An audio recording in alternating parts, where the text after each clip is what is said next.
കൊൽക്കത്തയിൽ നിയമവിദ്യാർത്ഥിനി കോളേജിൽ കൂട്ടബലാത്സംഗത്തിനിരയായതിൽ തൃണമൂൽ കോൺഗ്രസ് BJP രാഷ്ട്രീയ പോര്. മമതാ സർക്കാർ ബംഗാളിൽ സ്ത്രീകൾക്ക് സുരക്ഷയൊരുക്കുന്നതിൽ കടുത്ത പരാജയമെന്ന് BJP. ഇന്ത്യയിൽ സ്ത്രീവിരുദ്ധതയ്ക്ക് രാഷ്ട്രീയ പാർട്ടി ഭേദമില്ല എന്ന് മഹുവ മൊയ്ത്ര MP പറഞ്ഞു. വിവാദ പരാമർശം നടത്തിയ MLA മദൻ മിത്രയ്ക്ക് TMC കാരണം കാണിക്കൽ നോട്ടീസ് നൽകി. അതേസമയം കേസിൽ നിർണായക CCTV ദൃശ്യങ്ങൾ പോലീസ് ശേഖരിച്ചു. വിദ്യാർത്ഥിനിയെ പ്രതികൾ വലിച്ചിഴയ്ക്കുന്നത് CCTV ദൃശ്യങ്ങളിലുണ്ട്. ബംഗാളിൽ സ്ത്രീകൾക്ക് നേരെ അതിക്രമങ്ങൾ ആവർത്തിക്കുന്നുവെന്നും സുരക്ഷയൊരുക്കുന്നതിൽ മമതാ സർക്കാർ കടുത്ത പരാജയമെന്നുമാണ് BJPയുടെ ആരോപണം. മുഖ്യമന്ത്രി സ്ഥാനം മമതാ ബാനർജി രാജിവെക്കണമെന്നും BJP ആവശ്യപ്പെട്ടു.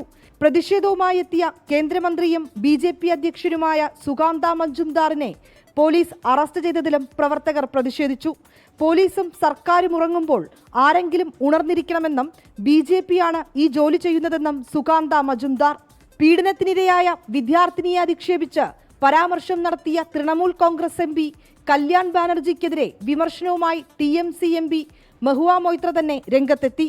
സ്ത്രീവിരുദ്ധതയ്ക്ക് രാഷ്ട്രീയ പാർട്ടി ഭേദമില്ലെന്ന് മഹുവ മൊയ്ത്ര വിമർശിച്ചു. ഹണിമൂണിന് ശേഷം മടങ്ങിയെത്തിയ മഹുവ തന്നോട് വഴക്കിടാൻ ആരംഭിച്ചുവെന്നായിരുന്നു വിമർശനത്തിന് കല്യാൺ ബാനർജിയുടെ മറുപടി. വിദ്യാർത്ഥിനിക്കെതിരെ വിവാദ പരാമർശം നടത്തിയ MLA മദൻ മിത്രയ്ക്ക് TMC കാരണം കാണിക്കൽ നോട്ടീസ് അയച്ചു. 3 ദിവസത്തിനകം മറുപടി നൽകണമെന്നാണ് നിർദ്ദേശം. തന്റെ പ്രസ്താവന വളച്ചൊടിച്ചെന്ന മദൻ മിത്രയുടെ വാദം തൃണമൂൽ കോൺഗ്രസ് തള്ളി. വിനീത VG 24 ഡൽഹി.